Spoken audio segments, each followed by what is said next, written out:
Hi, my name is Dave Mango, and today we are going to talk about strategic differentiation in operations. I've been in operations for about 25 years now, and I've seen a lot of things at a lot of different companies. And I'm lucky that I get to work with companies now on leveling up their operations teams. That's my job, so it's great, and I really enjoy it. And one of the most common things I hear when I talk to CEOs, CTOs, CIOs is my ops team can't keep up with my dev teams. And there's a lot of reasons for this, right? There's containers, there's all kinds of other things that are happening now that are brand new that enable developers to go faster. There's cloud, there's all kinds of things.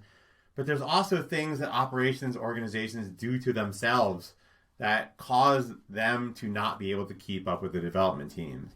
And so today, we're going to talk about some of the things that I've seen in organizations that I think if you recognize them in your organization, they can help you accelerate your operations team. And we're going to also talk about what does a high-performing operations team look like. So for me, having done this for so many years, I really don't like it when I hear this, my ops team can't keep up with my dev team, because I've been doing this long enough that I remember when operations was just considered a cost center, right? The value in an organization is in development. It doesn't happen in operations because you just keep the site running. And so I love that like SRE and all these things have come along. Well, people recognize that operations is actually a really valuable part of the organization. And so I've been lucky enough to be on teams and to lead teams and things like that where we've created strategic differentiation. And so we had this company that I was working with, and we had Cassandra there. And Cassandra was, for people who don't know, Cassandra is this distributed database. It's designed for very high throughput, large amounts of data, terabytes and terabytes of data. It operates in a ring topology, so the data is replicated throughout the ring. That's how you can lose data. It also allows you to talk to different nodes if you want to be able to get data or store data or things like that. And then Cassandra takes all that data and does all the right stuff with it, which, that's great. And so we were running Cassandra, and it runs on the JVM, so there was a lot of, things that you had to know about. But we were having a lot of trouble with Cassandra. And so we were running at about 70% utilization on your MySQL database. Maybe that's not as bad, but on Cassandra, that's really kind of pushing the envelope, because Cassandra will do things called compactions, which will go through and sort of make the data more, I don't know what you call it, like better storage of the data, basically. And so when a compaction kicks off, it uses a whole bunch of CPU. So that could be a problem. We had a lot of outages because we were running so close to the edge. And when we had an outage, the recovery could take days.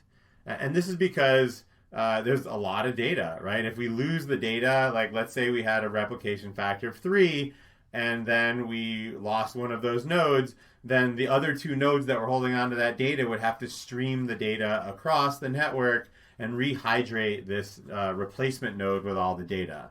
And it was pretty complicated and pretty fragile. You actually had to be a pretty expert, you had to be an expert. You had to have expert level knowledge of Cassandra in order to be able to do these kinds of recoveries and stuff like that, or even to do these kinds of configurations. And so we didn't like the situation that we were in. It wasn't good for customers. Customers don't like it when it's hard to retrieve their data. Customers, and in this case, wanted sort of real-time storage of their data so they could use this data. So we had to do something about it. So what does everybody do in engineering when there's some problem that they're in and they need to get themselves out of it? Yeah, okay, I hear you saying that you write it yourself, but we didn't do that till later. We upgrade, right? Upgrade solves all problems. I was looking for like a rainbow and unicorn slide. I found these things with the dogs and the balloons, and I just had to use it. So, upgrade solves all problems, of course. Well, the problem was upgrading didn't solve a problem. In fact, upgrading made things worse. And so we dark launched, a new Cassandra ring. We were sending data over there, and we were getting these massive, massive timeouts, like timeouts that made the ring, unusable. Like we could not store data. We could not put customer data on there. There was just not an option. That was not something that we could do. So we were left with the enviable task of figuring out where this problem was introduced, because the version of Cassandra that we were on didn't have that problem, but the version of Cassandra that we wanted to go to did have the problem. So because Cassandra is an open source project, shouldn't be too hard. We just have to go and do some testing and figure out where this problem was introduced between the two versions. So we went to GitHub and looked at the Cassandra project and compared the version that we were on to the version we wanted to go to, and discovered that there was 5,827 commits between the version that we were on and the version that we wanted to go to. Okay, so all we have to do is find out which commit out of almost 6,000 commits was the one that was causing the problem.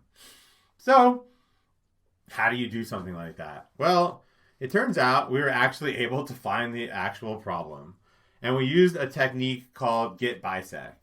And in order to you do git bisect, what you do is you say we have 6,000 commits, you go to commit 3,000.